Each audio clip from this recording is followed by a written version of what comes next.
Candyman, Candyman, oh candy, candy, candy, Candyman. He's got bees eat. Hello, welcome back to PAGin. Got another episode of Nate's Never Seen. He's not. He's never seen, well, he hadn't seen. I have now. So, I'm Frank Wesker, and I'm here with Hollywood. Hello. And Nate. He's the popper. That's what makes Nate's Never Seen possible. And today we've been watching Candyman, 1992 film. I really like it, directed by Bernard Rose. But I hadn't watched it in about 10 years, I think. That's when I last saw it. You've seen it a few times, haven't you, Hollywood? I've seen it a fair few times. The last time I saw it about 4 or 5 years ago. Watched all 4 on a marathon one. I haven't seen all the sequels yet. And this was Nate's first impression. And you can't see his face at the minute, but it's full of joy and light. He literally looks drained. So, before we go any further with it, quick plot summary. Helen Lyle is a student who decides to write a thesis about local legends and myths. She visits a part of the town where she learns about the legend of the Candyman, a one-armed man who appears when you say his name 5 times in front of a mirror. Of course, Helen doesn't believe all this stuff, but the people of the area are really afraid. When she ignores their warnings and begins her investigation in the places that he is rumoured to appear, a series of horrible murders begin. Could the legend be true? So again, Nate, watch the film and find out. Based on that, Nate, would you watch the film if someone read you that description? Well, no. Well, he's honest. Thanks for coming. But you know that I wouldn't, because this isn't my kind of film. It's That's not, why you're doing it. exactly. That's why I've never seen them. That's why we're making you watch them. I think we're not going to give any spoilers to if you're going to recommend it or not just yet. But it was our mission when we started PAGin and Nate's Never Seen to find a horror film that you would potentially enjoy. I've already seen horror films that I enjoy. A horror film you haven't seen before that you enjoy. We want to introduce something new. I don't think you'll succeed. We might do. Yeah. We're only 2 in. True. And to be fair, I think with Candyman, it's got a decent cast. Like, it's not massive names. Has it? It's not, like I was saying, it's not massive names. But when you compare the acting in this to some other horror films, Like Scream. we're not going to talk about Scream. It's a personal favourite of mine, so we're not going to go. Personal attack. Excuse me, it does feel like a personal attack. But yeah, so you got Virginia Madsen as Helen Lyle, Star of such films as Candyman. You got Trevor, who was in Terminator 2. Yes. Oh, Stepdad. Terminator 2. I was genuinely trying to think where I've seen him before. Terminator 2. He's Todd. Oh yeah. Yeah. And then Hey Todd. Yep. Then you've got she's not my mother, Todd. It's not coming back to me. Tony Todd, he's a horror legend. Kern. Kern. Deep Space Nine. And he's also in the Rock. He is elderly Jake Sisko. Oh, what an episode! This We'll is all diverge over from my our prepared notes to talk about the episode of Deep Space Nine. And then the one other name, well, I say name, you've got Sam's brother. Any Sam's ideas? brother? Yeah. Ted Raimi. Who's that? You know Sam Raimi, director? Yeah. His brother, Ted Raimi, He was in that opening story about Billy. the Candyman at the start of the film. when the first telling just the urban legend. Mm-hmm. Yeah, he was the chap who was feeding up by shouting Candyman at a mirror. Oh right, okay, yes. So yeah, the film did quite well, made on a budget of $6 million, which 1992, that's still not that much money really.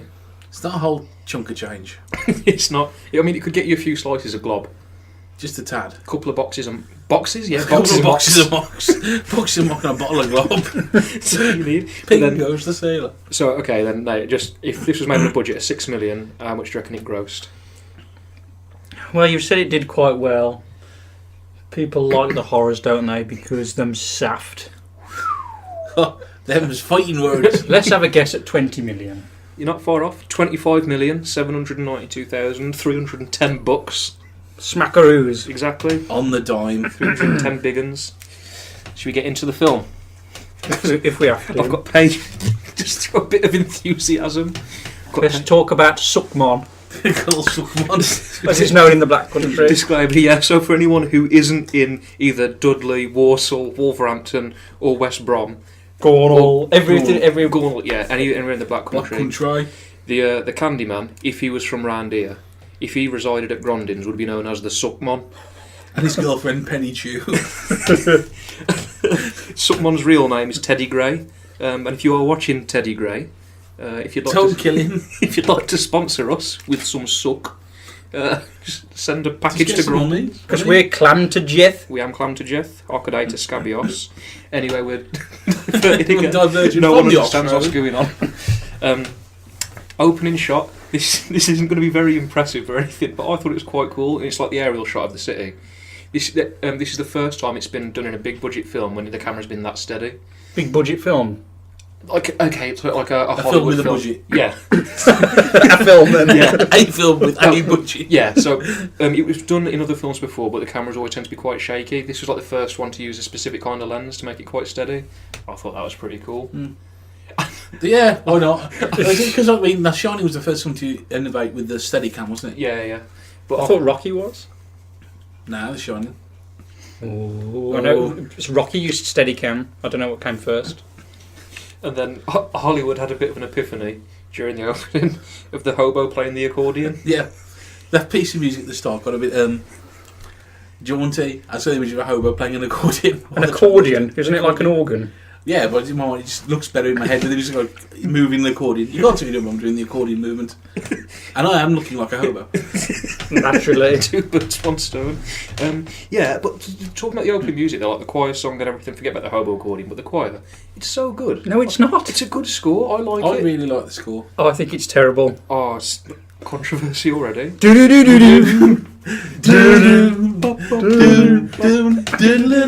the thing is, it's not just at the beginning of the film. It's disjointing because you watch a scene, then all of a sudden, Fiddler's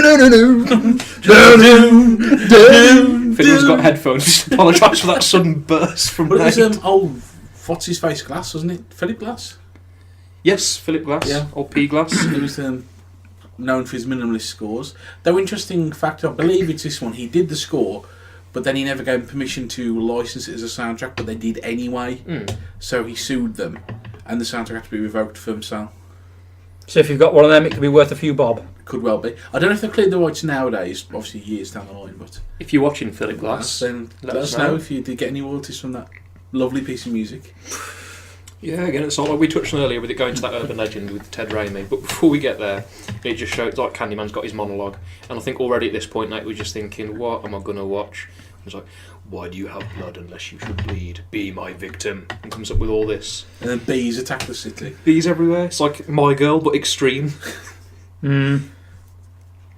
Did you not appreciate it? I just Did thought, nothing for you? well, I didn't know what was to follow, did I? But right away, I was just like, this is going to be just nonsense. We'll get on to if you think- Spoilers, it was. So yeah, we move on to the urban legend with Ted Raimi. We all wish it was Sam, but we were just stuck with Ted doing the Candyman in the mirror while going for the old boob grope as well. I don't know if that's actually part of it. Is that part of the summoning ritual? Or I don't think it is. I find it weird that she was getting more and more like moany the more he said Candyman. Exactly. That was triggering her buttons, wasn't it? Oh, you're so brave saying this word 5 times in the mirror. No one's ever got past 4. No one's got past 4. It's like shredded wheat, isn't it? I have 4 dry Weetabix every day. You haven't got past 4, that's why. See? I haven't tried. You haven't got past, you dare. yeah. So let's bring. As soon as you bought it, we're going to bring this up now. The big man will show up. Nate eats dry Weetabix every morning Not every morning, I do at work on a weekday. over the sink. On a wheat day. I don't eat them over the sink, I eat them at my desk. Flick it over the sink in case you made a mess. No, I You just like put some plaster tissue paper down. But you have to Wash wash it them over down. the sink. Sometimes it takes me an hour to eat them. How big are they? Just a normal size. Have you tried eating 4 dry Weetabix? Not never, no. Well, why would we do that? I don't like milk, do I? Yeah, but just have it with water instead. No, I just eat them raw. It's the only way to eat them. Anyway, we digress. But we haven't got past 4. That's what we've established. You don't get past 4. See, and already at this point, when so Candyman first appears in the urban legend, I've already got Nate's not impressed. I could just see him like, what? Well, I think for me, the opening bit with the urban legend is to make it a bit more hokey, because that's what they're doing. They're telling a scary story, quote unquote, and it's filmed and it's shot in the way that you'd expect a teeny slasher film. The bad boy from the streets, they come round, wants a bit of as your father, slap and tickle, and he's killed off. Yeah. Which I think that leads on to the next bit as well, where they go to the lecture hall and they're talking about more urban legends. Talking about the alligators, when people bind baby alligators and then put them in the sewers. Again, another common urban legend. Like I said, I saw it. I read it in the newspaper. I saw it on the news. Oh, it must be and true. they were laughing about it. But then, like, the thing is, this happens again. Spoilers, but like in Urban Legend, that film as well. That's another. You get like lectures of urban legends. Yeah. That can't. If that's legitimately a thing, I would have gone to uni. For the record, I didn't go to uni. What? So you would have gone to uni just to hear people tell you stories? That would have been one course out of like a year. Doesn't matter. It's so easy. So you're just going to lecture for someone to tell you stories? Well, yeah, it's a degree in it. And then what are you going to do with that degree? Nothing. Tell Exactly. more stories. Exactly. I'm a story maker. I mean, it happens like throughout the film, but because he's already appeared and done this, just explain to me how. But you don't take it away. Okay. Explain what to you. How he does it. Yeah. Well, the idea being with this, because taking aside, this is based off of Clive Barker's short story called, I think, The Forsaken, and that was actually set in Liverpool in the slums. Yeah. And they rejigged it for American audiences and took it to the project. So the idea being is that he never did. He just was a myth and a legend. But jumping forward, because of her debunking of the legend, he came into our reality somehow. Yeah. To reclaim his myth. So all the stuff you hear beforehand, he never did. He was just a myth. People were blaming the Candyman. So, the Hook killed. It's got to be the Candyman. So he never did anything until this, in my interpretation. You haven't answered my question. Yeah, but I don't think it necessarily. But what he's doing is he's drawing on the myths about himself. So he's like a myth. He's like a belief monster. Yeah. So in the opening bit, then, when what's his name, Raimi gets slashed. Yeah. That wasn't the Suckmon. That was just a story. That was a visual representation of the story. That's fine. Okay. But then that's fine if it's a story. That's fine. Yeah. Okay. Then. And then what his abilities come from the telling of his stories. He can do what the stories that are told about him can do. How? Again, we'll get onto it. Okay. Don't worry. We'll get onto it. But yes, they go to the lecture hall. Then we see a good old-fashioned 1992 computer. Unfortunately, this was a year before I was born. So, Hollywood, could you tell me a little bit more about 1992 computers? They were way ahead of anything I used. I used BBC computers at the time. So did I. Well, what I used to, yeah. Not BBC computers, which didn't even have a mouse. You had to press shift and brake, and then release brake, and then release shift or something. We did have one Acorn Archimedes computer in Mrs. Mann's room, which had a little game about Aztecs that if you were good, you got to play that on a lunch break. And it was called the Crystal Rainforest. I want to play that game.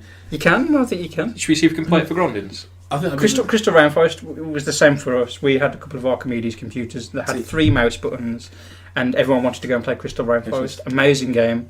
Yeah, we'll do it. We'll have to get the Crystal Rainforest. That's fine. Get on it, Hollywood. Though, in my school, we only had one computer that could do this. So it was... And what year was this? Many moons ago. That and 92, you just said. Yeah. Shout out to Geordie Racer on the BBC as well, if folks at home are listening or have any idea what that is. But yeah, this is where the controversy in the film first starts, and you get your first glimpse of it. So you get, obviously, Helen is on the computer. She's listening to a report about what happened. You get the cleaner come in, tell her about the story of Candyman. Black cleaner, she said she's from the projects, or her friends from the projects, who believes in Candyman. And there has been a lot of protest about this film, saying that one of the theories behind it was that it was white middle-class Americans' fears of black working-class folk and their fears of what goes on in the projects and a misunderstanding of it. I think this is the first real glimpse you get of it, where people are starting to get that idea. Was that the you mean film? People's perception of the film is what they were saying it was about? Yeah. So people watched it and then thought, this is what the film's trying to say. What's his name? The director. His name's gone out of my head. Bernard Rose. Bernard Rose. Yeah. He's completely said no. This is completely false. It's not what's happened.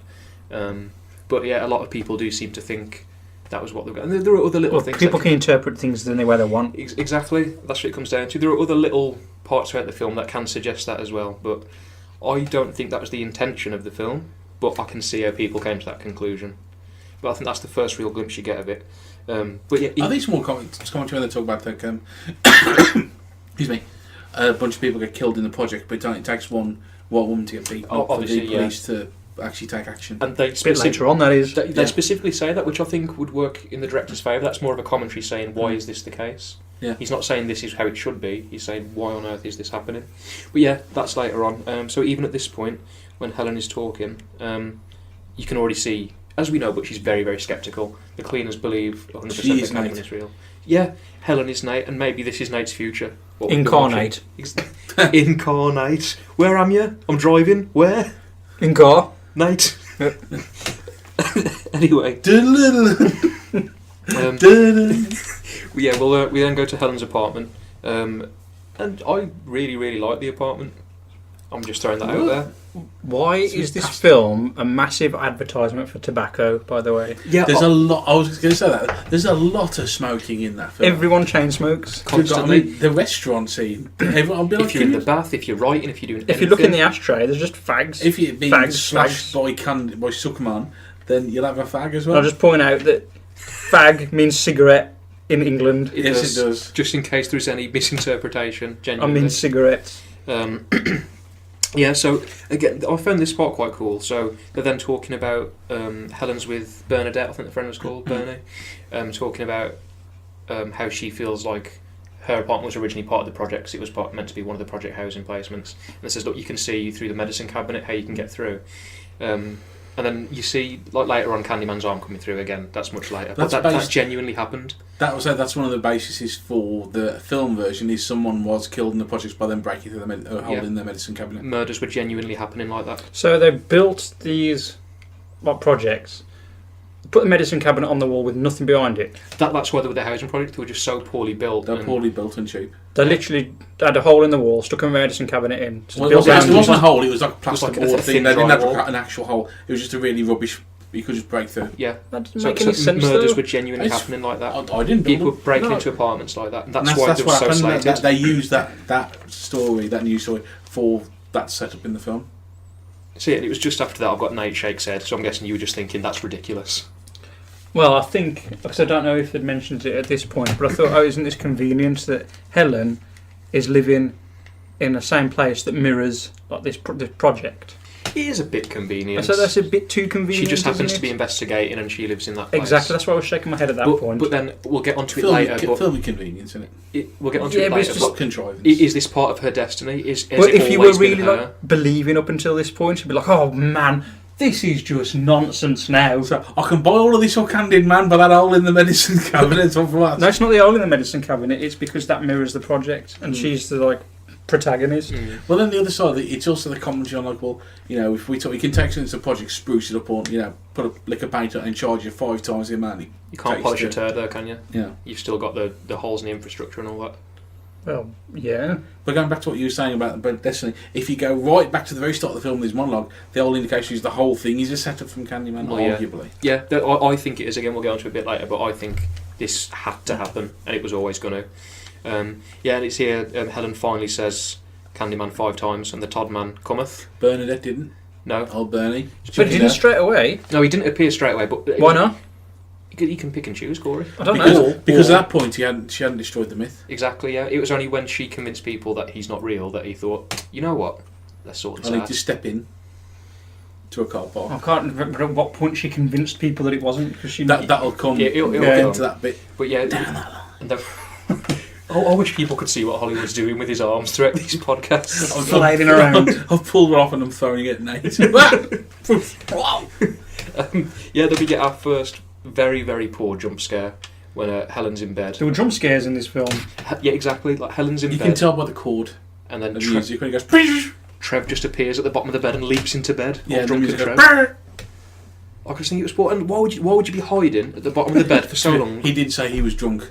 Okay. Yes, so if you'd had a few wines, alcohol pops, if you had a few wines, and your wife was in bed and you were hiding at the bottom of it for 10 minutes, And he went. just jumped up on her, how do you reckon she'd And he went, react? I'm a spook. Would she just go, "Oh, Nate"? no, she'd cry. And he Oh, goes, stop that crying. She would. Of course, because she'd be frightened. I know. Helen takes it in a stride, though, doesn't she? But yeah, He's probably used to old drunken Trev. it's just a ridiculous He scene. was a drunken pest. I was drinking in my flat late one night. Oh God, I've completely lost where we are. It's the Trev. He was the drunken Trev. He was a pest. He was a drunken pest, Trevor. Yeah, so Sorry, they're turned into a small pig. We've got Bernadette and Helen. They're going to go to the projects to Cabrini Green.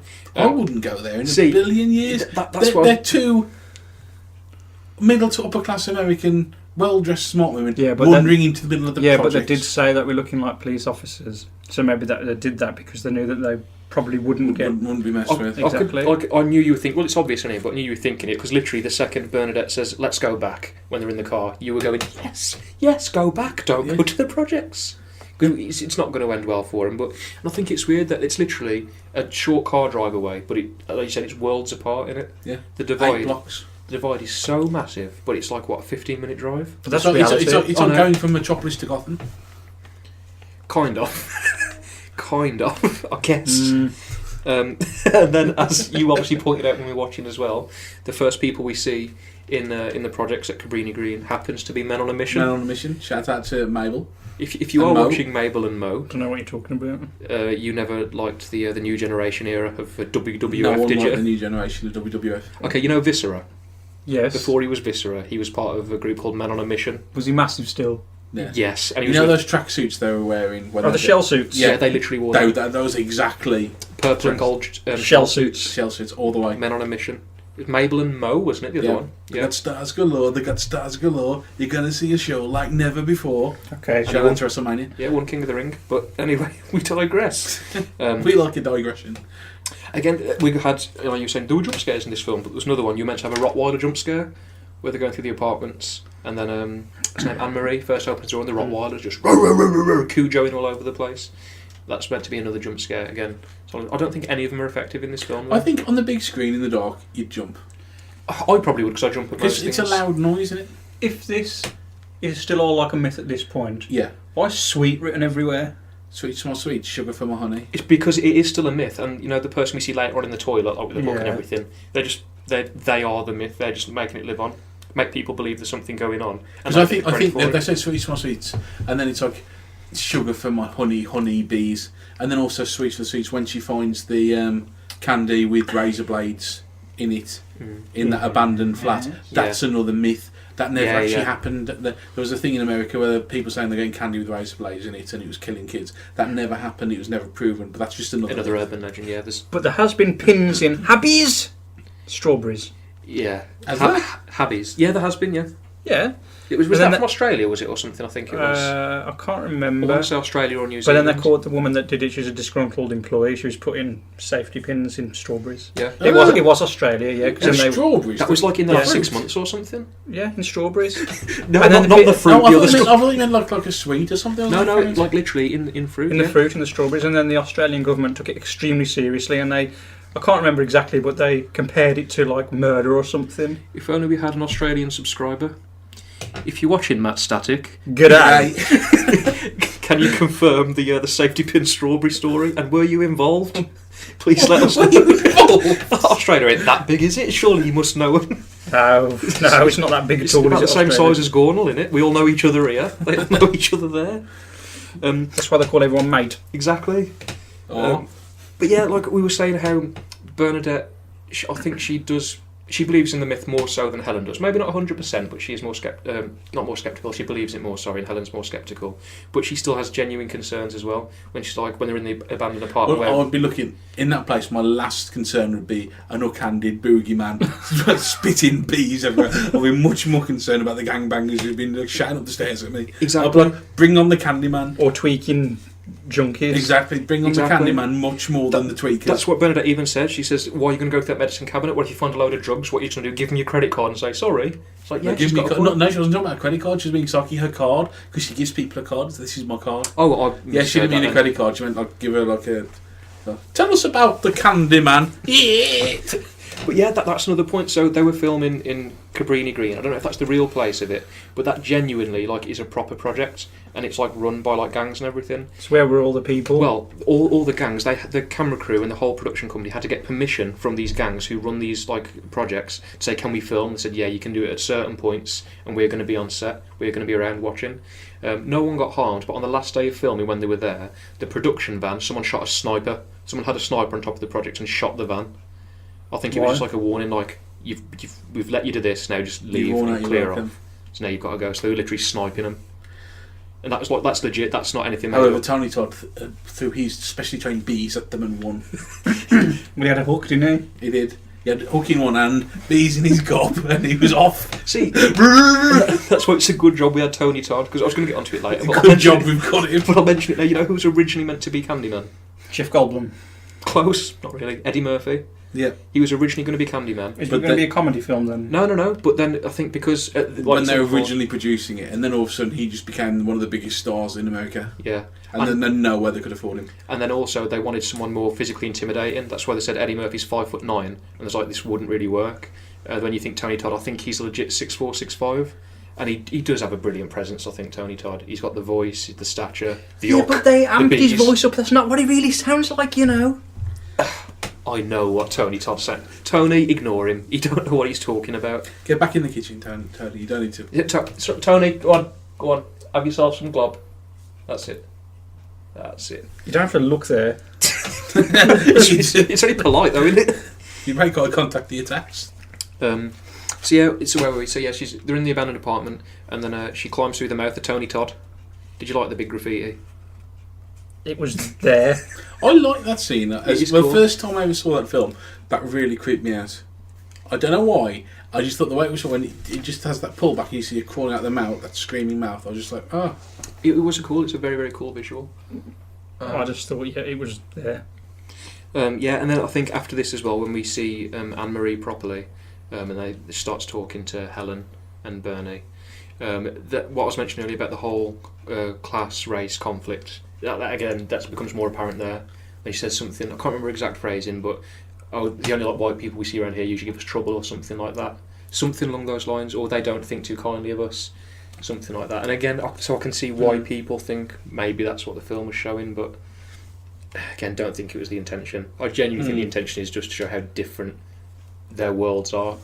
Not that there's a fear. But it was surprising to see that the people in the projects, there's that one lady that lived there, and that little urchin, and that was it. You don't see anybody else living there. We had the gangbangers on the ground floor. Well, yeah, the gangbangers on the ground floor. Urchin. They only really go to that corridor because that's the area where the original murder happened that she was investigating. So that's why you don't see people passing through or anything. People would want to pass through in that area. No, people that live there. They shut themselves in. They could either be shutting themselves in if they're part of the gangbangers. They could be like pushing. On that floor, you've got the stairs. You've got her room. You've got the flat that she lived in. Then you've got the abandoned flat where the murder was, and the one next to it that's abandoned. So not many people go up and down that thing, other than Urchin Boy. We'll get on to him later. We will definitely get on to Urchin Boy later. But then we're speaking to Anne-Marie and we see baby Anthony. But I don't think Anthony's an appropriate name for that baby. I'll give it Steve. Do you reckon Steve? Steve would be a good one. Steve. For baby Anthony, I think Steve is much more appropriate. Hi, Steve. Where were we? So yeah, we could hear more about Candyman, the origins of Candyman. They were a bit presumptuous, Helen and Bernadette, when she says, I've got to go and sit to my baby, and they're like, oh, come on, and they just follow her in her house. It wasn't an invite to come in. Yeah, that's a bit... Yeah, I don't think I'd be too happy if someone walked to my house and if I said, I've just got to go and attend to my son, left him, he's crying, and then they follow me and walk in, you just chill him. Like, I didn't invite you in my house. And that's why you and Anne-Marie are very different people. But at the same time, that's why your son was never abducted by the Suckmon. You let these crazy university professors come in and have a poke and a prod. There's a reason they're still safe. But then we go to the restaurant scene we touched on earlier when everyone was smoking. With Professor Dickhead. Oh, mullet Stephen Fry. I could not stand him. I thought that was Stephen Fry. No, I didn't think it was Stephen Fry. I thought it looked like him. Yeah. Fun fact: he does reappear in the sequel at the start. Spoilers. And his whole thing is he's written a book about this film. Okay. A lot of films tend to do that, don't they? When they reference the first film, and you got like Scream 2. Well, it off with the other films, it degenerates into a standard slashy horror film, which what you'd expect it to be more so than this more esoteric. Yeah. Horror film. Where it is like the Candyman shows up, kills his victims, leaves, and how do we stop the Candyman? It involves rubbish involving magic mirrors. But again, don't worry about that, mate. That's not your problem. It's not your problem. Yet. But yeah, so Mullet Stephen Fry gives us more origin. He gives us the origin story of the Candyman. And then says like how he was an artist and everything, which then obviously you're going to think, oh, all this graffiti we've seen, maybe the Candyman is I like real. the fact that he's telling the story and then you hear the events of it in her head. Yeah. That's what you mean. And you don't see it, and you can like conjure that yourself. Like in later films, they do film the whole attack and the murder. So why did they bother sticking a hook in his hand? That they didn't. They just saw his hand off. I think he did that himself, didn't he? He gave himself the hook. He hammered a hook into his stump. As far as I'm aware, again, the sequel. But didn't like they? They How would he have his- time to do that? Because didn't they just saw him then kill him? They saw him kill. Yeah, but maybe since he's become a spirit, he can do it. But again, we don't have to worry about that. Since for he now. became a spirit, he hammered a hook into his. So he went down the DIY shop. He went down to the butcher's. He went down It's- Allen's in Netherton. He got. It's he got the a good eye one. when he's in the instrument of his death is the instrument that he brings to other people, and he's got one hand and he needs he can't have one hand and a bloody stump. So you give him the bloody stump because then he can't really do much. Can he? How's he going to like It's open just a a car cool door visual. or open a window? So it's still like a myth at this point. So when he becomes a real mon, Yeah, why? What's his motive? Because what's his motive is the fact that he needs to do something to inspire belief in him again. why though? Because without he will it, live he's got forever. nothing. He'll be immortal. It's the question. It's about immortality. So I was thinking, yes, he had a tough life after the end of the Civil War. So why is he taking it out on innocent people? Well, that's it. He needs victims so he can live on. Well, the story. He becomes Of more him. sympathetic in the sequels, I think. I don't think he does. Again, but that's for a later discussion. The whole thing is like he's murdered and his ashes are scattered on that land where they built the projects, and his story becomes a myth. So originally it's all to do with how his story has grown and become part of the local culture. So all this stuff that he didn't used to, but then it's become the Candyman will get you because of this and then that. So in the myth, what was his motive? What was his motives for coming back to killing revenge people? for his bloody death. He didn't need one. It was just a scary story, wasn't it? Revenge for his bloody death on people that weren't involved. Well, yeah, That's what people do. Just safting but it. it's really, really pissed him off. Just safting it. He ain't really thinking if you got killed in a beehive and had your hand cut for the bloody stump, when do you want to come back and exact revenge on people? What, and kill babies? He doesn't kill the He babies. doesn't kill the He baby. would have done. Not, but he gives an ultimatum saying, "Look, you can sacrifice yourself," which again we'll get onto. Yeah, well, again, we'll get to the last scene. Well, Or I can just leave it in this very precarious situation. Can do, but he's not like. But you're not meant to like him though. That's the thing. You're meant to think, "Oh, one I'm of my not saying best." I'm meant to like him. I'm just saying, well, you asked me, what would I do? And I said, no, I wouldn't get revenge on babies. Well, that's fair enough. It just shows again you and Tony. But told would you get different revenge people. on non-babies? No. Or adults, as they're called? Let's not get too scientific about this thing. Well, you Well, said there's nothing in between baby and adult. nope. Well, not for you. There wasn't anyway. Non-babby. That's how it works. You've been the same for the last 64 years, pretty much. When he first took human form, anyway. Exactly. He just saw the android from what's it called, Detroit Becoming Human. He thought that's the shape I need, and here he is. But yeah, then we meet your mate, Urchin Jake, who for a split second I thought was Gary Coleman. I thought he was like Gary Coleman. I've got no. There was a split second, like later on in the film as well, where he's staring for a bit. You got Yeah. the squint in the pout, and you can almost hear it in your head. I did think there was a bit of Gary Coleman there. But yeah, again, he's showing that the entire neighbourhood is scared of this whole myth of Candyman. But it's a real fear, though. Well, with the Murders kids though, have happened. with the adults, because you get the myth of the Candyman from the adults, and they're like, well, that's what we heard. Yeah. Where the kids has got you more straight up belief. Yeah, The yeah. adults like the Candyman, it's this or that. Where the kids are like, yeah, it is this mythological being that Or they've seen him. which lurks in the men's bogs. Well, Yeah. he thinks so. He's seen something. He's seen a person who's carrying a hook, and as a child, obviously, your perception is going to be, it's the Candyman. There was a time, now, I don't know if you probably wouldn't remember it, but me and an old friend of mine, Aaron Bennin, if you're watching, I do. We were we were at primary school together. He came round our house, and we were just like playing in the back garden. And I can't remember what we were talking about, but there was something like horror related, and we were getting scared by something. And you started walking down the back garden. I don't know if you come to fetch us for our tea or something, and we genuinely thought you were a zombie. Like in our head, we saw you walking An down. easy mistake to make. We saw you walking down, and we were just terrified. We thought you were like slow walking, and you were all like grey and stuff like that. In our heads, we could So see. had a bad Right, your naked flopped. He's like dragging your back foot. And I was just groaning. Come and have your tea, Iron Frank Wesker. Tea. Yeah, like I can picture it clear as day in my head. We were both terrified of you appearing and walking down the garden. I don't remember this. Well, yeah, because to you just went, "Oi, Frank, come and have your tea." What's it like, bro? But that's what we heard. Someone say that childlike perception. You can see something, and you're convinced that it is a monster. Not a mon. Not the Suckmon. Not the Sucky Mon. Yeah, and then we see Emily Bonfire. They're preparing for Emily. For a party? Yeah. Who's going to come to this party? Everyone, it's just like for the whole project to come together, innit? Everyone who's living there, it's just a little, let's put our troubles aside. And have a big bonfire. But then, literally, like as I'm turning the page on my notes, the first note on this page is Nate is bored. To be fair, I think it is quite slow. Like, not a lot actually happens. It's investigative stuff for quite a while. Setting up the story. Yeah, but investigative stuff can be really entertaining and thrilling. This wasn't, for me. It's difficult, mainly because, okay, so I love horror films. It's my favourite genre. 90s horror films are even better for me. It's my favourite decade for horror films. It's a poor decade for horror films, really, the 90s. God. But either way, carry on. We'll have a podcast dedicated to 90s horror and why it's better than 80s and 70s horror. Yeah. Well, I'm not going to have anything to contribute to that. I know I'm on my own with that one. But You'll be the one going, it's great! But yeah, and then, it's got to be Jake telling the story, I think, when he's on about the big tough guy who goes into the toilet, and then the man in his orange tight leather trousers and his orange jacket come bouncing along and swaggering. I'm thinking, that's the big tough guy. Yeah, but to a kid, he's a big tough guy, isn't he? I suppose, but I reckon I could take him. Yeah, but... Why wasn't the urchin in school? He doesn't go to school, does he? Why? He's a gang. He's turned up in a gang, and he was sleeping in the street, wasn't he? There's no hope for these people. That's the idea. They don't have a future. They're just confined. So he's a homeless urchin. Yeah. Well, which is what I was going to get onto. Yeah, go for it. Later on. To come later on. Later on. Yeah, and then obviously Jake the urchin's telling his story. Says, "Oh, did they find the boy dead? No, he was cut it off, and you're better off dead." Mm. And he found it in the toilet. Like, why?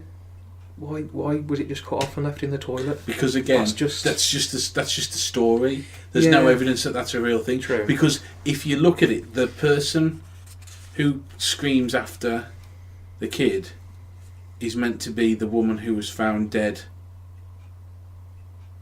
in the medicine cabinet. Oh, was it? Yeah. I didn't pick up on that at all. Yeah. I don't know what you're on about. You know the woman's death that she is about when the cleaners come and tell her about Ruthie it. Jean, is it? Ruthie Jean. Ruthie Jean. It's Ruthie Jean who's screaming, whose son it's meant to be, who's chopped up in the men's. Oh, okay. I didn't know that. I didn't pick up on that. And I think it's at this point where I think Candyman's actually becoming a real thing when you see the bee toilet. What's the deal with the bee toilet? Would you argue that's him manifesting? So he's come to life, he's painted an arrow down into the toilet. Out of poo.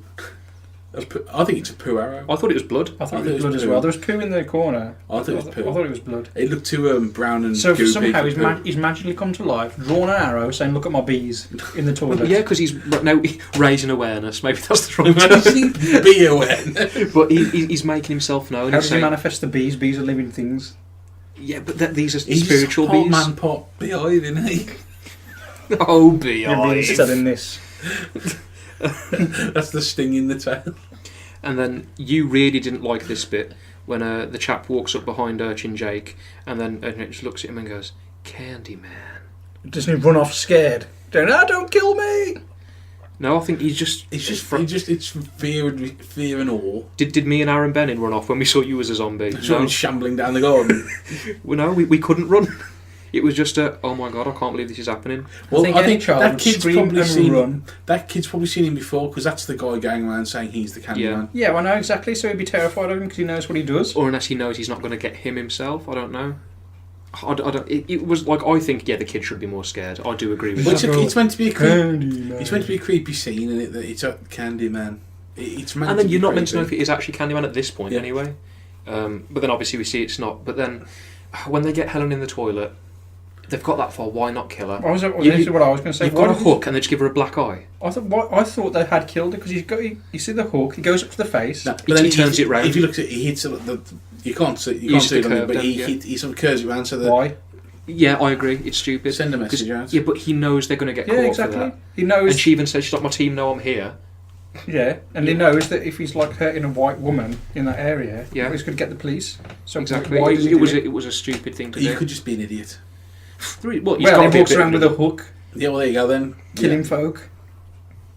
Yeah, and then we get to the police lineup. We hear you looking for Candyman, bitch. It's one of the best scenes in the film, I think, bar none. There's some good readings in there. Exactly. I did enjoy it. I did quite enjoy it. And then we get obviously Jake at the police station feeling like he's been betrayed by Helen. But then she breaks his belief in Candyman. Yeah, that I think even though he did start to manifest himself a little bit, saying this is a real legend. This I think is the ultimate turning point. When you could argue the bees thing is just some kind of weird plumbing thing where bees have got in the U-bend. I am bees in the U-bend. I am not buying that for a single second. No, I think it's bees in the U-bend. Bad plumbing, so there's bees in the U-bend. Yeah, bees have made a little hive in the U-bend. Just sip 'em Oxford. Bees in the U-bend. Bees in the U-bend. It's just saft. Is that your summary so far? It's just saft. It's just saft. It's just saft. And then it's shortly after this we finally actually get to meet Todd for the first time, Candyman, when she's going through the multi-story car park. Well, so why does he manifest himself now? Because she hasn't summoned him. She did before that. When he was a myth. Yeah, because at that point he was still a myth. He got enough belief that he didn't need to do anything to her. Because what was one university professor going, Candyman 5 times around nothing, I'm going to prove nothing. You don't do nothing to break the core. Okay, well she does it later on. Yeah, it summons him. Yeah. Because she's at that point when she first does it, she's not tied to the projects. It's all about he's not trying to prove himself to the world. He's just trying to maintain his flock, as it were. He's a local legend, isn't he? Yeah, he's a legend in his own time. So there's a few of them around Grondins. So he arrives and doesn't kill her. Yeah, because he needs to build it. Because if he just shows up with kills in a car park, it hasn't got the same oomph of the scary story. He needs her to if you can make a non-believer believe and spread the word, you've done it. You want to tell the story of like the. So he just is now. Yeah, out of sheer disbelief, he is. He is. He didn't like the fact that he'd been proven he wasn't, so now he is. So now he was. He had to exist then if he didn't like that people weren't believing. No, he was. If you turn, it's really weird to explain this idea. That if you turn your back on an idea, the idea came. No, I get that, but he had to be physically aware that something was happening, so people were getting rid of their beliefs. But if he didn't exist at that point, how can that be? I think we're missing the fact that this is a film. This is a horror film where you suspend your belief. This is why I can't get it, because they're just saft. But you can suspend your belief like superheroes and stuff. So why can't you do it for horror? Because in superhero stuff, at least they try and explain it with science. Not always. No, well, okay, not always, but they try and explain it. There's just no explanation. It just is. But what if there's a really crappy explanation? Is that still okay? It depends on what the explanation is. I just think I find it hard that you can You dismiss just have to go for that idea that he was a real person. Then a myth sprung up around him. Yeah, I get what you're saying. And then that myth didn't like the fact that it was disproven. I know that's exactly, just doesn't reconcile for me.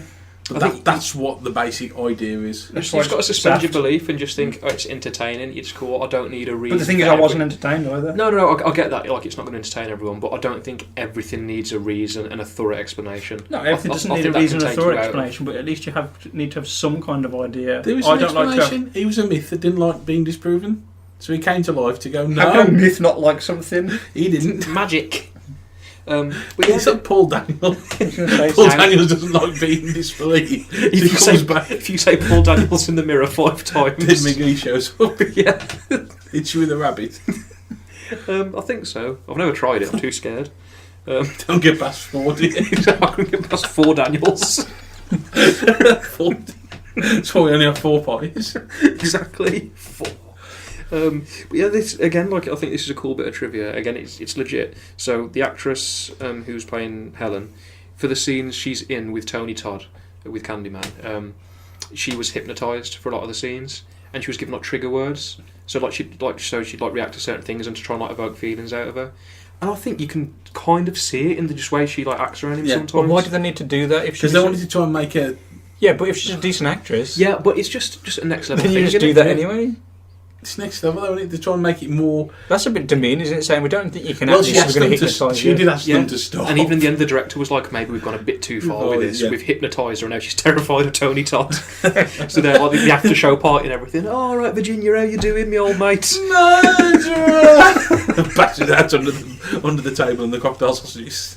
Yeah, and then this is like the first glimpse you get of Candyman being romanticised, I guess the best word. Not as in like romantic love, but like a Lovecraftian kind of romance. He's meant to be. He's tall, dark, handsome. He's meant to be quite suave. There's something about Yeah, with his dripping hook. If you could, people can look past a drippy hook. And in this one, if people have a drippy hook, what's wrong with a drippy hook? So when you first asked your wife out on your first date if you had a drippy hook, don't you think she'd have said yes? I think she'd have been said yes quicker. Exactly. Oh, marry me, Ned, marry me. Yep, she's Marry me, hook. hook on me net. Give us the hook. One thing I do like leading up to these bits is like when you have the occasional flashes of that graffiti leading up to his first appearance. Yeah, I do like that. Occasionally, like when she's taking a photograph, or there'd be a flash of an image, and it'd be that face again. Flash. You'll save every one of us. So we've got Helen then waking up in the apartment with a beheaded dog, which is never fun. I think in I don't films. like it. You know, Because I think there's something more innocent about dogs than there is about humans. What? It tends to be a common. Like, ask anyone. Okay, like the film I Am Legend. The saddest one. Ask anyone what's the saddest part in that. Is it to do with the death of the human race? No, it's the fact he kills his own dog. Well, I think it depends on who you talk to, because a lot of people do say, "Oh, they've hurt the animals," which obviously is bad. But I think the kidnapping of a baby is even worse. Yeah. Okay. So I was going to get on to that. but they didn't kill the baby. So, but at first, We didn't know that at that point. At First, first, stuck it in the back room with a candle. the back room. So yeah, at first you do think the baby's dead to start with, though, when you're standing over the cot and there's blood everywhere. I didn't think anything about the dog. I didn't appreciate the dog being killed. Well, it's a I'm shame not saying because you the dog's appreciated it, the dog but- was protection, wasn't it? More Exactly. than anything else. So, Tony He's Todd. folded his arms. He's getting serious. Tony Todd's manifested himself. Done all Yeah, this as slashing. he'd like Done to all this do. slashing with his hook. No one else. No, it was always her. Was it? Yeah. We'll get on to that. He said on the graffiti, it was always you, Helen. Yeah, That's I at know, the but end we ain't got there yeah, but I yet. didn't realise that meant that she did it. That's why I interpret that. Again, we will get on to it. Yeah. But yeah, so what you said. So killing a dog's bad. Killing a baby is much worse. I think because you originally think the baby's dead, find out the baby's not. And Anne-Marie is very rightly pissed off, I think. Then she calms her down by hitting her in the shoulder with a meat With cleaver. the meat cleaver. So what's Down! So what's the suckmon done? So he was in a car park. So he's driven her to. He's mesmerised her. He's just mesmerised. He's put the whammy on her. So she's driven to the project. Yeah, yeah. She's Yeah. committed the murders. Well, Yeah. the murder of the dog. Yeah, I'd like to think And she then woke up. I think she I- broke into the medicine cabinet. There's only one part, again, which we'll get onto in a bit, which changes that slightly. But again, we will get onto it. Because at this point, you can still argue that nothing supernatural has happened at all. She's just gone mad. Yeah, there is Well, yeah, always you the can argument do for that. There's You can do it definitely- with 99% of that film. Exactly, and there's a part that we'll get onto where you can't. But again, it's a strong argument for now, I think. And then I think, obviously there was signs from the very start of the film that Trev is an adulterer, and I think it was obvious from the start he was going to be sleeping with that student. I thought he was going to be eyeballing that chap, to be honest.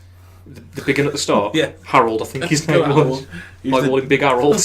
This is Stacey, but this is Harold. Ooh, Trevor! Yeah, so Helen tries to make a call, but Trev ain't there. Ooh, Chavo. Trev's not there, I think is what we're trying to say. It's 3 o'clock in the morning and Trev's just not there. When you need him most. Where is he? He's out and about. Watch out, he's out and about. And then it's only a small bit, which like they do gloss over, but you hear the worst news reporter in the Yes, history of news reporters. she was awful. She There was. has been a Mordor in the projects of Cabri Green. Yeah, that was People have terrible idea. died. I did think that. And then someone was like, just turn the telly off on her. Please cut this scene out of the film. There has been a Moira. He's hammering my face with his hook. And then we've got the bath scene, which again I didn't think much of. It's just The okay. bath of milk. Yeah, she's back in the bath and out of nowhere, all watching this quietly. Hollywood shouts, "She's in a bath of milk!" It was a very milky bath. She's got her lotion and stuff in And lotions and potions and milk. and milk. You never had a gold top bath. On green top. You haven't lived until you've had a gold top bath. Haven't. The old GTB. An old semi-skin. Anyway, see again. I swear, at the top of every page I've got. Nate does something. Yeah, as we watched the film, He's only started juggling to alleviate the board. that's when he just powered down for a bit. at the top of every page I have, because I make notes as we go along, just so we can follow the structure of the film. The top of every page is Nate's not happy. At this point, though, there's a genuine reason for it. It's because we see Helen in a dressing gown. So I was wondering if this is actually upsetting you. I don't recall her being in a dressing gown, so I can't remember what was happening at this point. She just got out of the bath. She got out of the bath and she was wearing a dressing gown. I thought, I know someone who's not going to be happy about this. Trevor's in his dressing gown later on. Again, I've noted that. Well, I I don't like dressing gowns, but it wasn't because of that. I can't remember the reason why. I can't remember what was going on at that point. She gets out of the milky bath. And then she goes off to make a sandwich. And up comes Candyman. Yeah, the something one. This is where he comes through the medicine cabinet with his arm coming through it at this point. And again, I think you shook your head here. Because like that's silly. Why is just his arm coming out the medicine cabinet? Well, he's a bit big, isn't he? He's 6'5" Tony Todd. He can't just leap through. He's got to get through a bit. You know, he puts his arm through first. He can pull himself. So he just happened to know that she'd be behind the medicine cabinet at that point. Well, he also knew she'd be waiting at the end of the corridor. That's why. Because he ran out into the corridor and he's there, wasn't he? At the back yeah, exactly. So how does he know? Well, that's why at this point you can argue that is he real? Because he's inexorably tied to her, or she's gone crazy. So yeah, he gets his arm through the medicine cabinet, and I think this is he says himself how. I think he says it himself that he needs the belief to stay alive. Yeah, about being a legend. That's when he said, like, you broke my my belief. And so why was she all terrified at this point that he was going to kill her? If he was like saying, "No, I need you to believe," because it's still he's saying, "Be my victim." He's still saying so that. He's intending to kill her. So how's she going to spread the belief then? Well, the story of her death. Yeah, he's not going to kill her yet. Will be spread throughout the project. Okay, so the story of her death is the reason. So why doesn't he just kill her straight away then? Because if he just kills her, he's got to make a bigger thing. Because if it's like a white woman just dies in the flats, it could be anything. So they need to make it more crazy. However, the Candyman broke out of a medicine cabinet and chased her out to the corridor, and then she killed her best mate, and then she's put into asylum, and then so on and so forth. You got to embellish it. Yeah. No, I don't like embellishing. You got to embellish the stories. You're telling a scary story, could be like, there you were sitting at home, then you got stabbed in the face by a ghost. He's studying my face. And that ain't a story. That's just stabbed in the face. That's just a series of events that culminate in a stabbing. Yeah. Okay. So at this point, he's talking about how he needs the legend to live on so he can survive, and he says, "I'll give you back the baby if you sacrifice yourself." So. Let's imagine for a minute this is 100% legit and you are Helen, Nate. And you're too legit to quit. Would you sacrifice yourself for baby Steve? Would you be immortal and be his victim? What a hypothetical question. How can I possibly put myself in that position? You go, "Oh, Ellen." Well, look at me, I'm in the milk. But if I'm putting myself in that position, either there's a supernatural nutcase running around. You're the nutcase. Exactly, or I'm mad. Okay, and if I am mad, it's irrelevant what I say. So let's say there's a supernatural nutcase. Are you going to sacrifice yourself for baby Steve? Baby Steve, baby Steve. Yes. So, Hollywood, would you sacrifice? I don't know. I've got my own child to bring up, haven't I? I can bring him up. He's in good I don't know, this is a stupid hypothetical situation. Hollywood, would you sacrifice yourself for baby Steve? It'd be quite easy for me to say, yeah, of course I would, but I'm just being realistic, I don't know. Would you, Hollywood? I don't know, I do like my limbs. Steve, if you're watching, and if you're a baby, I would sacrifice myself. I've got nothing to lose now. I can take Candyman. No, it's not like checking him on in a no holds barred drawer in a back room behind a medicine cabinet. This is where it's going to go down. However, if I was in that position, I probably, if I was of sound mind, would realise that I'm going to go to prison for murder for the rest of my life. Yeah. And if that was the case, then I probably would. I think it's at this point where Helen starts to doubt her own sanity as well, and she does potentially start to think she is crazy, and Trevor starts to think she's guilty. Obviously. Well, he just wants rid of her so he can shack up with old I don't wear underpants bra woman. Yeah, I think it's convenient that all this has happened. It's given him an excuse almost to say, right, now I can get rid of you. I think he was looking for something, and this has just fallen perfectly for him. What if he was dressed up as Candyman? And the whole thing's like a big prank on her to get rid of her. I reckon Nate would be into that more. Yeah, but then we get to the end. But then the ending would be completely different, like if that was the case. And then we see, okay, so she's been taken to the hospital. She's strapped down to the gurney. and we see Toddams appear. Flying. Yeah, with his massive hands. Did you note the size of his hands? Nope. I don't He's know. got big hands. I don't know if it's just me having Bigger tiny than hands. yours. Oh, he's got I'd big on imagine so. my hand hocks. You meet hooks. Oh, You meet hooks. Get it. you Hooks. mean- oh yeah. It's the Sockmon, he's here! Covered in honey. Covered in honey, not Wasps. Cheerios. Honey and wasps. Get off! Get them off! I wouldn't have them in my mouth. Wasp. God. Get them out. Yeah, so, okay, we see the massive Toddams, and I started, Toddams, not Toddams. Toddams. I started to really, really feel for Helen at this point. I felt sorry for her, thinking all this is going on, and no one's believing her. She's the person who's disbelieved. She finally believes in what everyone's saying, and then no one believes her. Well, look Is at that the twist? That's Look part at the of the twist. CCTV though. There was nothing on it. I know. Okay, so before Yeah, we but get what happens after that? That's what we're going to get on to now. But can you argue that she didn't just escape her restraint somehow and killed the dude anyway? No. Because He got stabbed in the back. you don't know. He don't stabbed know. in You've the got back no and proof. sliced up. He was stabbed in the back, sliced up, and she was restrained. She had nothing to stab him with. We're only seeing it from her perspective. There could be an unreliable There's no narrator. way. If you're in... Have you ever been strapped into one of them? I haven't, but I know it's damn hard to get out. She's... Unless you're like Houdini. Well, I'm not saying that. No, No, I'm just saying you could argue that. No. So we're saying possibly unreliable narrator, but is she our narrator? She's our protagonist, but is she our narrator though? Because when we see the CCTV and see there's nothing there as well, I don't know if we could class her as an unreliable narrator. I'm not sold on it. I think that's the point where you think, okay, Candyman has to be a proper physical being now. He's just killed a man and shot backwards out of a window. Exactly. He did a Batman out the window. I did appreciate that. I was hoping for more of a reaction from Nate when he did it. Like, he broke out the window. I looked at Nate and he was just there, just like stone-faced and just... Because I was just like, again, saft. Batman did that though.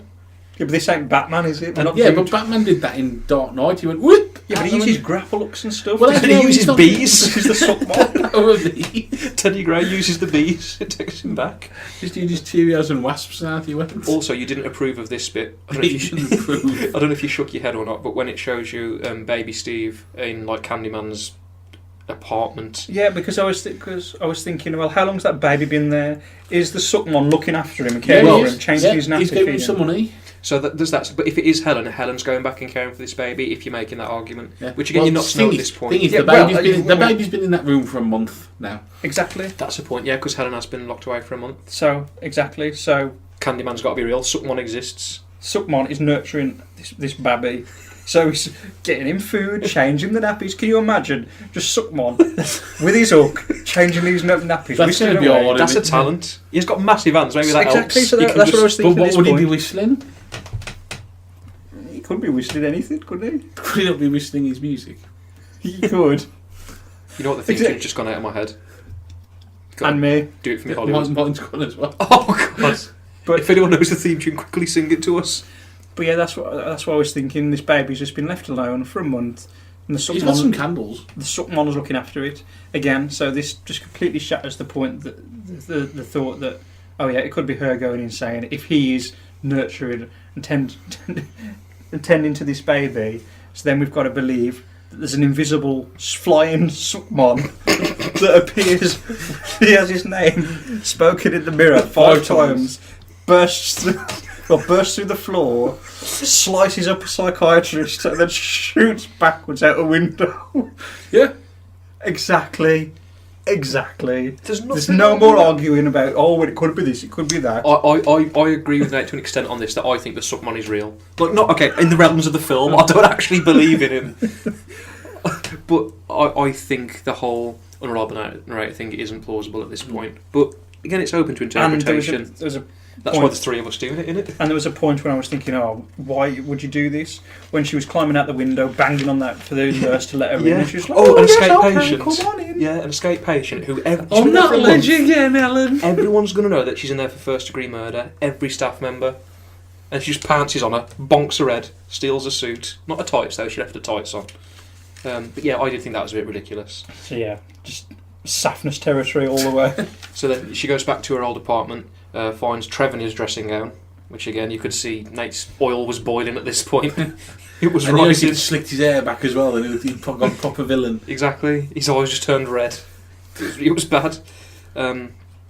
Yeah. And old Brawless McGee was there as well, crying in the corner. Yeah, well, she's at home. Do you want to call the hospital? What is it with Brawlers? There was one in Texas Chainsaw Massacre on our other podcast. You'll learn as we watch more horror films that there is always in all films, there's always boobage. Why? Because it was one of those things where it got the audiences because you couldn't normally see boobage in TV or normal films a lot of the time. So it was like titillation. It was just like you see a few murders, you see a few boobs. Because apparently people like both in the same pot. That was the draw for horror films. It was. You still see it to an extent. Because they're 18s a lot of the time anyway. They use it as an excuse just to stick sex in it. Sex sells. And now it's just become just a horror trope, hasn't it? Really, like so many things. Okay. You expect to see it now. Is that why you like him so much, Hollywood? All the way. But yeah, so she's gone back. She's seen Trevor in his dressing gown. She's seen Stacey. Stacey breaks down straight away because she's scared. I think. Well, to be fair, I'd be scared if I'd moved in with someone and then their ex-wife, who's a murderer, appears and at the house. Babby Napper. Yeah, Babby Napper. Saying that the sucky man made me do it. But I think Helen takes this whole thing quite well. Obviously, she's upset. She throws the paints and everything. And at first, I was writing in my notes, thinking, "Oh, she's not going to help her perception of being crazy." But then I thought, no, she's quite calm. She's like, "You're the last thing I had," which I think was quite important. She's lost everything. Everyone's gone against her. The only thing she had was her husband now. And now this has happened. And now the only thing she's got left is the Suckmon. Exactly. That's where it comes full circle, doesn't it? So she goes back to Suckmon HQ. She goes back to Teddy Gray's. She goes straight through that medicine cabinet. Straight to the medicine cabinet. Some people in the projects put that Civil War graffiti on the wall of his origins. I don't know. So you see the mural. On the wall, who's done that? I Again, thought it was the Suckmon. That I believe it was the Suckmon because he was an artist. It's his flat. Exactly. So I think the Suckmon painted it himself. Exactly. Again, to spread his story. Because I don't think that was there before. Well, we've not been to that floor before. She goes up a floor. Oh, okay, yeah, correct. but again, so to spread his There's story. graffiti everywhere, so you that's could more argue than graffiti. Listen. So to spread his story, he goes to an empty flat to paint a mural in the project, rather than going on like national television. Maybe so. Here I am. I'm the Suckmon. That's too obvious. He survives through legends rather than through. Explain that. Through Fox News. Yeah, but everyone will believe in him if they see him with his up. Not on Fox News though. Okay. Because that was the wrong example. They'll have multiple media outlets. The multiple media outlets of the Suckman line. Is it true you have a hook for a hand? Yes. That's the thing. If that was his thing to spread the message You of have his an audience origins and who he is. Oh yes, I'll just paint this empty flat with a mural. But I think it's more powerful for him. Don't ask me why, because I can't answer it. But it's more powerful for him to spread his legend through in his local community through hearsay. That's what gives him the power to live on. Don't question it. It's spookier to have him done it through hearsay and whispers than have an audience with Suckmon. You know, an evening with Suckman. Now I want to sing one of my favourite songs. He can't appear on Parkinson, can he? Do you believe in love? But that's how we should do it. It'd be more effective. If you were the Suckmon, that's what you'd do. You'd be straight on TV. If that was my agenda to get myself known, of course I would. And we realise here that even Suckmon needs a kip from time to time. Exactly. Why was he asleep? Because it's romantic, isn't it? Having a kip. It's romantic. He's not like. I suppose you can argue that he's not all powerful because his belief system is broken, so he needs more belief to be arguably more powerful. So he needs to have a rest. Yeah. When you're an odd day, baby napping, you've been looking after that baby he needs to have all day and all night with no one to help you. You've got to clean it and look after it. He's not powerful enough that he needs to have a kip, but he's powerful enough to withstand a hook to the chest. It was more his shoulder, I think. More shoulder. She his clavicle. Him. He broke his clavicle. Yeah, didn't hurt him. She didn't slash him, and then he was like, bees! Yeah, so with the bees, they were all real bees that they had to use. So Tony Todd legitimately had real bees in his mouth, but they were specifically bred for this film. So those bees were 12 hours old, and it was like a specific type of bee. This is real. I swear to God, it's real. They were 12 hours old, so they looked like fully grown bees, but their stings weren't fully developed. They could still sting, but Tony Todd had that's what you say, a clause, maybe a clause in his contract. A sting clause. Yeah, a sting clause.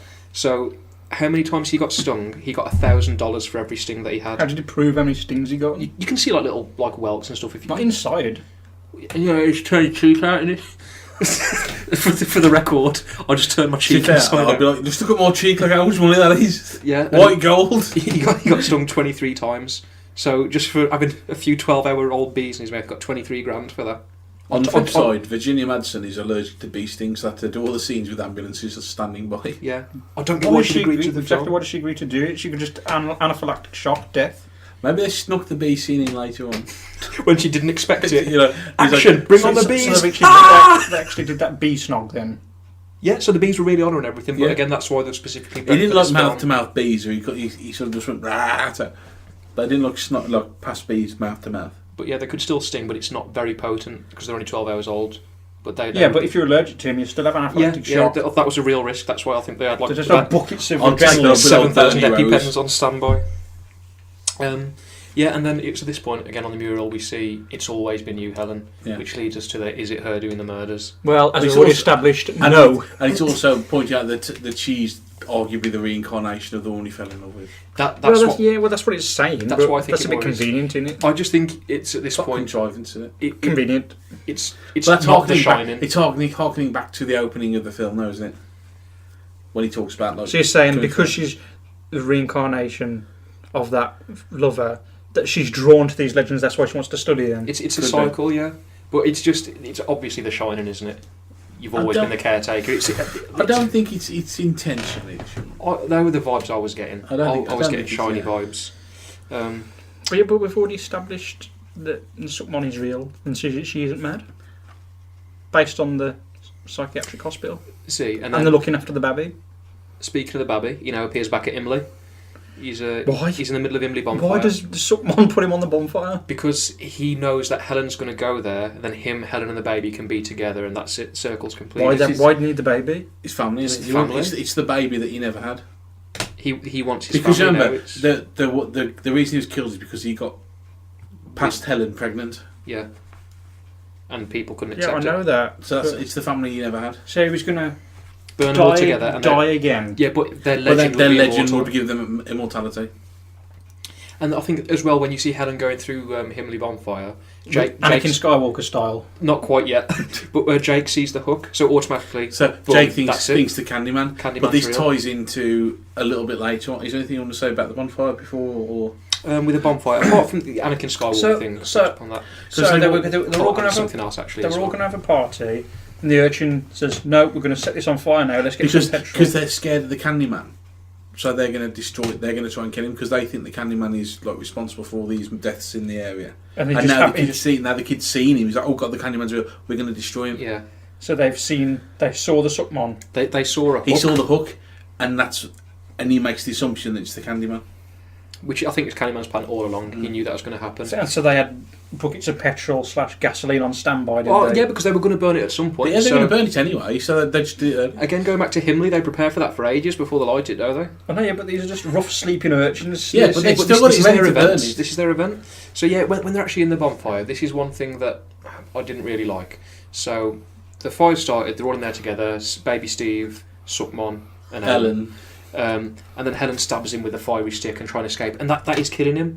I think we haven't had a clear set of rules for is Candyman I think immortal, you is can again. Candy hurt him? It's interpretation of it. I think she's rejecting his offer to become one with the legend of the Candyman, and in doing so, and then when they burn the pat and he explodes, it's like they've rejected the Candyman. They were like, "Yeah, we've killed the Candyman. Yeah. The Candyman is no more, so he's done for." But then Helen's myth becomes something else. Yeah, it's not just a problem with this film. I think in a lot of horror films, they can't seem to set a clear set of rules for the antagonist and stick to him. The They problem, can't do the it. thing is that you got to, because like going back to the thing Nate says with these horror films, because it is they are really implausible. You suspend it because they can do whatever they want, so the rules don't have to be set definitely. Yeah, but that's why I don't agree, like but them. Well, one of the reasons why I don't like them. It's one thing that does bother me slightly, like, without going into spoilers for Nate in case you watch it at any point, Nightmare on Elm Street, Nightmare on Elm Street 2, look at the difference with how Freddy is in that. The rules are completely different. There are no rules in the second film. Exactly. Like, it bothers me. Like, again, like I said, it's just with so many horror films that they can't get this clear set of rules. I'd be in Friday the 13th as well. Look, Jason is completely different in every single incarnation of that film. But the rules remain the same with him. Not always. After part 5, sorry, they change. But before that, he's got a completely different set of rules. But no, there's no rule. He's just a dude. The only thing that changes in the first is just how he looks. Okay, so with the Sukmon sequels, like without like going into them, these questions about what is he, etc., are they answered in the sequels? It goes into it more. Is it answered? It goes in. It's cursed mirrors. Okay. Really, it's a cursed hand. It's a cursed hand mirror. I think again, I haven't seen all the sequels. That's without going into too much detail. It is to do with the cursed hand mirror. From what I've seen, you've seen the best Candyman film today. Would you agree with that? Easily. Good. Well, I am watching the rest. Well, the other three are just really generic slashery tropey films. It lacks none of the weird. Because the one thing I like with Candyman, jumping ahead to the opinions of it, is it's odd. It doesn't go down the normal route. Because going into it, do you think it was going to be Candyman going around slashing everyone up left, right, and centre? And I hadn't thought about it, to be honest with you. I had no expectations. Well, I think going into it, a lot of people would think the Candyman film is people just going in, smashing up and slashing people. It's not really about that at all. Yeah. It's just an addendum to the whole thing. No, I agree. So yeah, just before we get to the full opinions of it, towards the end of the film, obviously we see Helen did die after becoming Anakin Skywalker. Mm-hmm. See a funeral, then Save the baby. Yeah, all of Cabrini Green turn up because they were running late though, weren't they? But they appreciate what she's done. They understand what she had to do. Where does the urchin get a bow tie from? He's been adopted, hasn't he? He lives with Anne Marie now. He's going to live with Anne Marie, isn't he? I don't know. Is that implied? I assume she. I think it's. What about the rest of the urchins? Well, we didn't speak to them, did we? I think that for an event like that, they could still make an effort. Yeah, they live in a rough area. They might not. No, I'm not saying they shouldn't make an effort. I say, where do they get them from? I don't know. Why didn't they arrive on time? I wonder that. They are a bit tardy. Well, to be fair, there's a lot of them. Maybe they were getting a coach, and I'd be disappointed if I was one of the ones right at the back, because there's a lot of them there, and I'll be like, I'm a mile away from the grave. Like, I've come this far, I can't even see who's being buried. I'm guessing it's just I take one, I'll go up to the coffin. Why do they throw the hook in? I think that's just you've killed him. This is the myth. Boom, you've done it. Because they think the myth's over now. Yeah, but wouldn't that be a bit disrespectful to? It couldn't be seen that way. Well, but you know what? Yeah, she destroyed the Candyman, didn't she? So it's like, look at this, you got rid of him. Well done. Well, no, because they would have thought they did by burning him on a fire. They wouldn't have thought he got rid of the Candyman. They'd be like, no, we burnt him. Yeah, but then she crawled out the fire in the end, didn't she? They saw she saved the baby and everything. They think they killed the Candyman, but then after that, she crawls out of the fire. I know that. So they go, hang on a second, we thought we killed him. No, you've killed him, well done. Exactly. I think they understand that they would have been in there together, and they think, right... And so they thought, right, I know what this person would appreciate if they were still alive. This thing that's been trying to kill her, we'll put the murder weapon down in her eternal resting place with her. I just think it's dramatic irony. It's the kind of thing. So this is the thing. No, I think they've just done it because it looks good for the film. But when you think about it, of course, that's what. But if you think about it, it just doesn't make sense. That's what the bottom line is. It's a visual. Exactly, that's all it is. But when you try and rationalise it, just doesn't make sense. So then we get Trev back in his apartment for the last scene of the film. And I thought that's rather well acted. It was. I'll give it surprisingly. To him. That's what I think. The entire film is. As soon as he started looking in the mirror, I knew what was going to happen. The only thing that disappoints me with it, Candyman is quite a cool name. Suckmon's even better. Helen doesn't have the same ring to it. So anybody that looks in the mirror, what if the name is Helen? And they're giving themselves some pep talk. Some affirmations. Helen. Then all of a sudden, Darth Vader turns up. Anakin turns up. Well, maybe she'll some strobe lighting. Maybe she'll only appear to him though because it's just that revenge thing because he was a bit of a dick. And then he won't be doing it to anyone. It's just because it's him. But they've created that cycle now because Stacey, his new missus, she was standing there with a knife, crying the bodies in the bath. Is she now the new Helen? Well, I was thinking that, but at the same time, the police were looking. Well, actually, there's no blood on the murder weapon. They'll be thinking that, but we don't know what happens after the camera's cut. It could happen. I think it's implied that they're going to create a never-ending cycle now. Well, I think what you can do with that is... then you get to the point where if you say any name in a mirror 5 times... So I believe the intention of this film, if they weren't going to make any sequels, Candyman is done. Legend of Candyman. Yeah, that's the idea with the film. Now. Candyman's done. The new myth is the myth of Helen. Or in other words, when you don't like that, isn't the it's best. Like it could argue like Saint Helen because of the way if you look at a portrayal in the mural in the end of the film over the credits, she's portrayed in almost like messianic. What? Messianic? Is that the word? Like a messiah. Yeah, it is a real word. I can't pronounce it. Yeah. And like so, she'll be more of a force for good in the projects. What arguably splits people in half for having affairs. That's just him, innit? So you can argue it's just because it's just revenge for him, just because he says. So it's all right. We'll let her off with that one murder, but she's a good messiah, really. Yeah, definitely. So the credits have rolled. Before we get onto our final thoughts and if we would recommend it, Nate, because I'm guessing you've already had a look, Hollywood. What do you reckon this got on IMDb? What do I think it will have got? Yeah. 5 point something. Okay, so it got 6.6 on IMDb. And what would you score it out of 10? When I was watching it, I was legitimately thinking this is one of the worst films I've ever seen. Really? You Yeah. actually thought it was that bad? We've Yeah. got some films to show you, if that's the case. It's not for me, is it? It's not the thing that I watch. It's not what I go for. I really, really didn't like it. I had a problem with it in that I thought they were trying to be a bit clever in saying, "Oh, is she really like mad? Is she not?" But then they kind of throw that away by pretty much categorically saying, "No, she isn't. The Suckmon exists for the reasons we've already discussed." And I know, obviously, knowing you, that you can't get on board with supernatural things. I know I don't agree with it, but I accept that you can't get on board with it. What's in the special effects? There weren't that many though, To were be fair, there? it's a lot of it's just physical effects in it, which What I special love. effects were there? I love physical effects. There's- If you're saying the bees were real and what have you, what special effects were there? I mean, like the makeup, that kind of thing, when he saw like his slashed chest. I think it's a There competent. was- I think it's a competently made. There film. wasn't enough for me to see, really. I think especially for 92 as well. 92, that this film is older than me. And Yeah, but it, then what year and did it the look- thing come out? Like it- 10 years prior? it looks a lot better. 80. Same year as ET. I want to say 84. Sounds I about thought it was right. about 82 or something, but anyway. Yeah, he's coming exactly the same time as ET. And I'm sure 80 is 84. I think, but I might be wrong. But yeah, so you like the film I Hollywood? really like it. I Yeah. think it's quite a creepy atmospheric film. Yeah, I agree that it's not a typical slasher It's film. different from your standard 90s slasher horror films, which I appreciate. Have Yeah. you also, you might not have like looked, but what Rotten Tomatoes, what critics have said. Yes, so I do have those here actually. So Is it considered a cult classic? I believe it is. So the Rotten Tomatoes critic score 73%, Really? and the audience That's quite score high. the audience score 61%. I think with genre films like this, Mm. it is considered to be a good genre film, a good horror film. Because it's different. Again, to what your you said. usual, just Because when you look it's in not the just 90s, Candyman going around slashing up folks. look in the 90s when you've got Scream and the Prom Night with Cherry Falls Jamie and- Burgess. Yeah, you got loads of stuff like that, which I love, don't get me wrong. I love my 90s slashers, really, really appreciate them, but it is different and it's a welcome break. So I personally, I would recommend this film.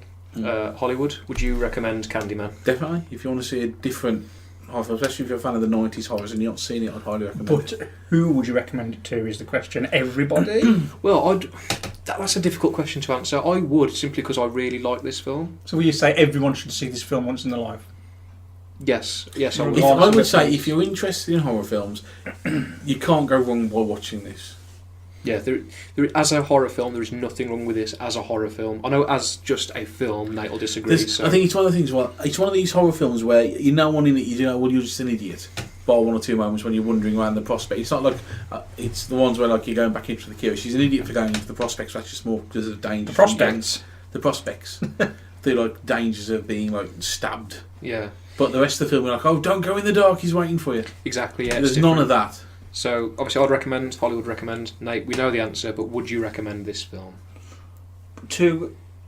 Well, if you think like me, no. And I haven't really got a lot of horror films to compare to, so I can't say would I recommend it to horror fans because I'm not a horror fan and I haven't got anything.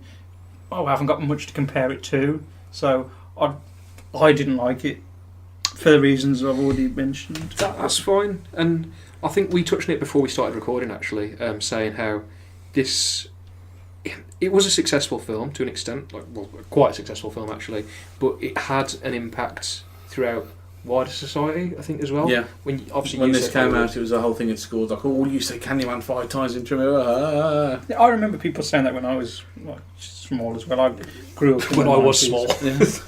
But it's one of the things where it still carries on today. Some people will go like, "Oh, I could never do that." If you mention people who've seen the film, Exactly. or, of that time, will go, "Oh, I could never say Candyman Oh yeah, 5 times." Tony Todd's going to appear. Now, one of the sad facts with this film, just to close it off with, is years down the line, people have accused Clive Barker of appropriating a myth, African American myth culture, from black culture, appropriating to finance himself when he had to point out that actually he invented the Candyman.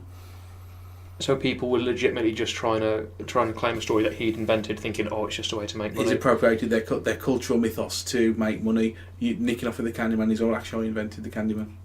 All they had to do was just a little bit of research And realise that he invented this character, and he's not pitched this character from any urban setting. An original He's getting criticised for appropriating it. Exactly. But yeah, what you said about the spread throughout schools, people at your school are afraid to say it. Won't go into details, but there's an age gap between myself and you, and an age gap between me and my brother with Nate as well.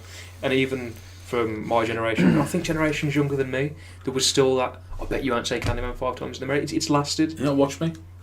Yeah, well, yeah, we'll do it now. But I still think it's had an impact on, maybe not cinema as a whole, I'm not going to go that far. It's a popular culture thing. Exactly. The Candyman in the mirror is, Even if you've never seen the film, you've heard of Candyman. I think that's really comes. I mean, you've watched the film today, and it came out in 1992. Mm-hmm. But you were aware of Candyman. Everyone knows who Candyman is. Anything like this, I'd have known about it from the man himself, wouldn't I? Oh, the man himself. One day, we'll reveal who you are. Twiglet's on standby. Twiglet's on standby. So on that note, thank you for checking out our latest podcast for Candyman. Make sure you check out our previous podcast, The Texas Chainsaw Massacre. And if you're watching this on YouTube, like, comment and subscribe. Leave us a comment, say what films you'd like us to try with Nate next. If there's any horror films out there you think might crack his exterior, let us know. Exactly. If it's going to make him enjoy horror films, if you think it's actually going to scare him, we're up for anything like that. And check out our other videos we've got on the channel too. We've got gaming videos, unboxings, vlogs, vloggings, first impressions. We've got all sorts. And we've got some VR coming soon. Oh God, yeah, we've got some VR coming soon. And if you're listening to this on SoundCloud or any Thank other you. podcast, thanks. Thanks. Yeah, If cheers. it's not us listening to one of us on SoundCloud, But yeah, thanks a lot, and we'll see you in the next PAGin. Toodle. as they say. Ooh.